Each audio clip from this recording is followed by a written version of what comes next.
Welcome back. Now, breaking news here on RT this hour. American and European intelligence agencies have reportedly concluded that the Syrian government has used chemical weapons on the rebels multiple times over the last year. President Obama is on record saying that the use of poison gas is a red line that would potentially trigger an intervention in the conflict. Well, for more on this, we are joined live by Abayomi Azikiwe, the editor of the Pan-African Newswire. Thank you very much for coming onto the programme this evening. Do you think these claims are trustworthy? I think we need to see the evidence. This is a so-called red line that President Obama had drawn several months ago. He claims that if there's evidence of the movement of chemical weapons or the usage of chemical weapons, then of course this would require the United States to escalate its military intervention into Syria.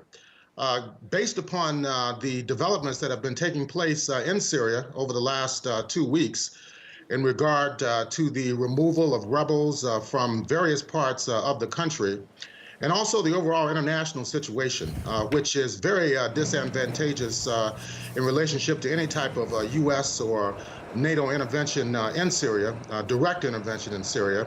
I believe that this, of course, is being utilized to provide a rationale and a justification for the escalation of military, political, as well as diplomatic pressure against the Syrian government.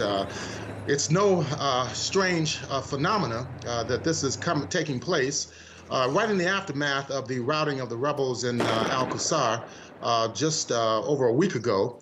And of course, these developments on the ground inside Syria does not bode well for U.S. interests, which is exclusively designed to bring about the downfall of the government of President Bashar al-Assad.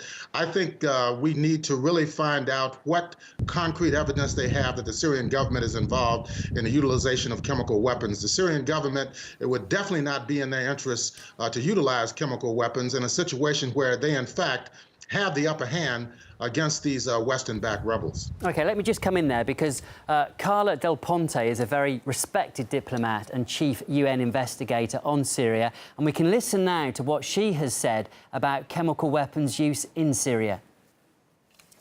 Our investigators have been in Syria and in neighbouring countries, interview victims, doctors and field hospitals. And in the latest report we got last week, I saw that although there is still no incontrovertible proof, there are very strong suspicions, judging by the kind of medical help the victims received, that sarin gas has been used by the opposition, rebels, and not the country's authorities. But it's not surprising, because militants and people from outside have already infiltrated the opposition. So listening to that, I mean, what evidence does Washington have to the contrary, do you think? Well, this is very interesting. The fact that this United Nations investigator is claiming that there's evidence that would suggest that the Western-backed opposition forces have been using sarin gas. We don't hear hardly anything in this regard as it relates to the United States State Department, the Department of Defense, or the White House. So why all of a sudden now that the Syrian government is being accused of using chemical weapons when in fact there's evidence that would suggest that other forces in the opposition, which are indirectly being armed, financed and given political support by the West through their various proxy entities in the region, in the Gulf states, vis-a-vis Turkey, Jordan, and also certain elements in Lebanon, it's quite obvious, and this has been even written about in the Western press, that they are indirectly supporting and arming these counter-revolutionaries in Syria. So they won't take into consideration any human rights violations, any crimes against humanity that are being committed by the opposition forces, but any opportunity, whether it is justified or whether it's a complete fabrication, that they can blame the Syrian government for committing crimes, they immediately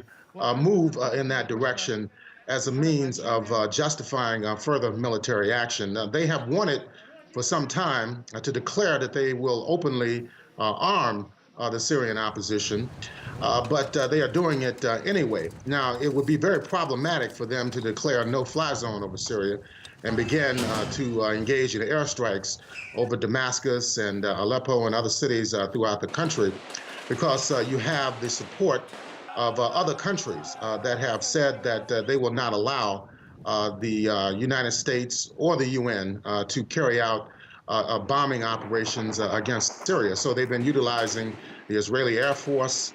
They've been utilizing other proxy forces in order to carry out military actions against Syria. I think this is representative of the dilemma that the U.S. is facing and the European countries that are against Syria. And we just have to follow the situation very closely. I know that most people inside the United States and most people in the international community do not want another war, a full-fledged war that will involve ground troops and even aerial bombardments against the people of Syria. It would, of course, be regional in its implications. The southern Lebanese people, of course, would be involved in this situation. Iran would be directly affected by it, as well as Russia and other countries throughout the region. OK, Mr Azikiwe, thank you very much for coming on to RT tonight to express those views. We have run out of time, but thank you. That's Abayomi Azikiwe, editor of the Pan-African Newswire.